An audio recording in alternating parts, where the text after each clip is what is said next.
face, and well, they did some things to it, but they made the lips real big and red, and made the eyes white. But the original thing for that was to commemorate black jockeys and black trainers. You know, somebody got real smart and decided to make the face black as I don't know what, and big red lips and white.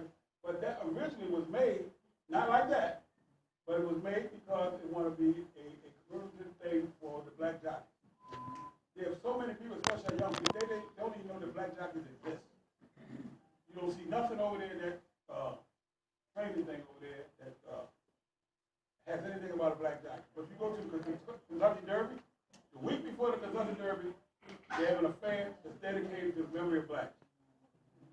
You go to the Belmont Stakes, they have a black tie affair the week before. We do not have anything here in Baltimore. In fact, I just got a book today, The History of Black Jockeys.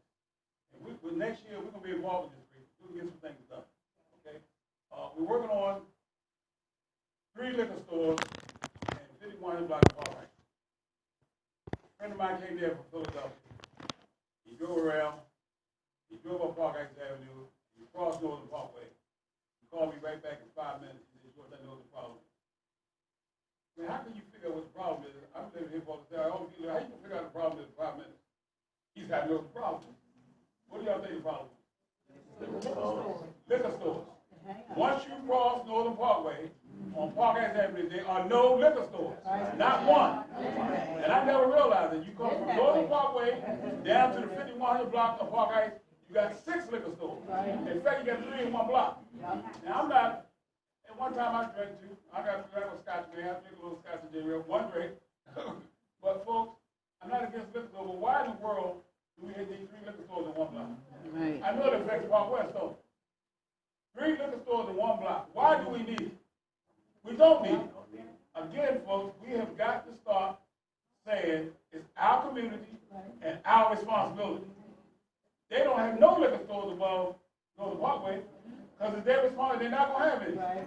We got 6 within a 3-block area. So don't talk to me about well, they doing this and doing that above Northern Parkway because we're not doing what we're supposed to do down here. We got to take care of our kids. Last thing I'm going to tell you, y'all are looking at me kind of funny. But the last thing I'm going to tell you is we got an Afro Clean block coming up. What's the date, Ms. Smith? It's actually going on now. They had the training today, and that's why I was running late getting here because I just left that training. But they are still looking for people to sign up. You can sign up to be a block captain through the 30th of June.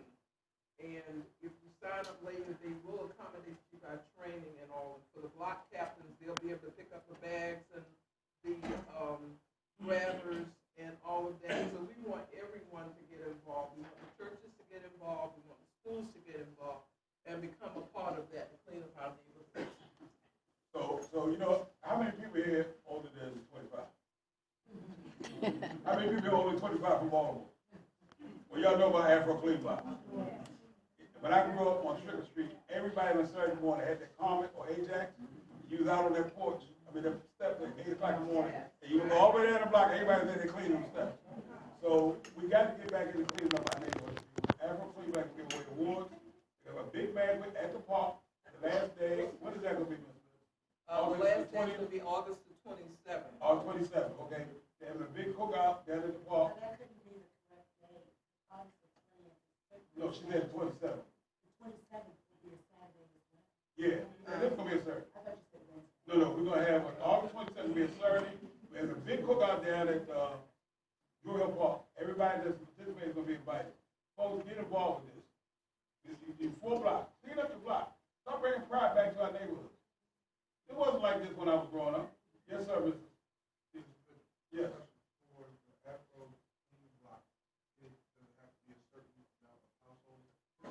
Four blocks.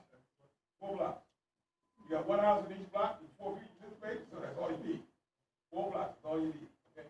And the very last thing we're going to tell you, because I'm talking too much, but I'd like to get y'all the information out so you know what's going on.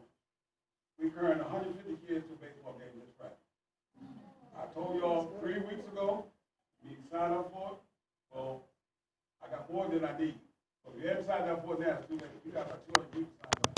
Absolutely free.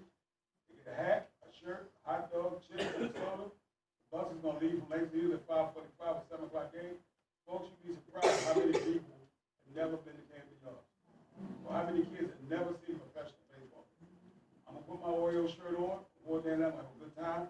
These are the kind of things we want to start doing, or we continue to do in the neighborhoods for our kids. You know, we got to take care of this. I can't emphasize that enough.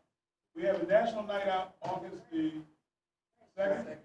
August the 2nd, we got 3 places that will be national night out in our community. One will be the Delta Center, that we always work with the Deltas there.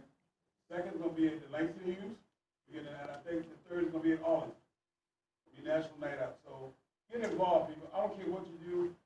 Save a child. All my kids at the after school program, they have pets. They have pets. And I know y'all think y'all know what a pet is. Some y'all think y'all know, don't you? You know what a pet is? Who can tell me what a pet is? Y'all don't know what a pet's are? What a pet? What? What a pet? There you go. Hell, heard me say it 50 times. We teach our kids to learn how to say please, excuse me, and thank you. It's not a dog or a cat. We got to start having our kids start having manners. And one of the things we do, a lot of single parents, a lot of grandmothers, right? Mothers that come home, work all day, you know what, never ask, and I had young men ask their parents, the mother, or their grandmother, how was your day? And the parents looked at them like, 6 years old, yeah, man, how was my day? And then they realized, they said, well, I had a pretty good day, to tell you the truth. Then the kids say, Mom, I love you, or Grandma, I love you.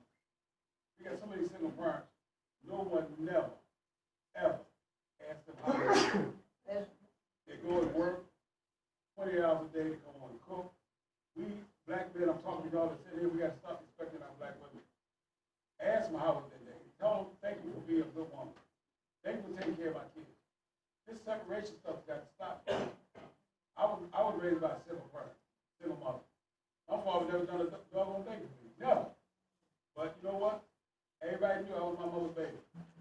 And she was my baby. We have got to start treating our communities and our people like this, like we respect them.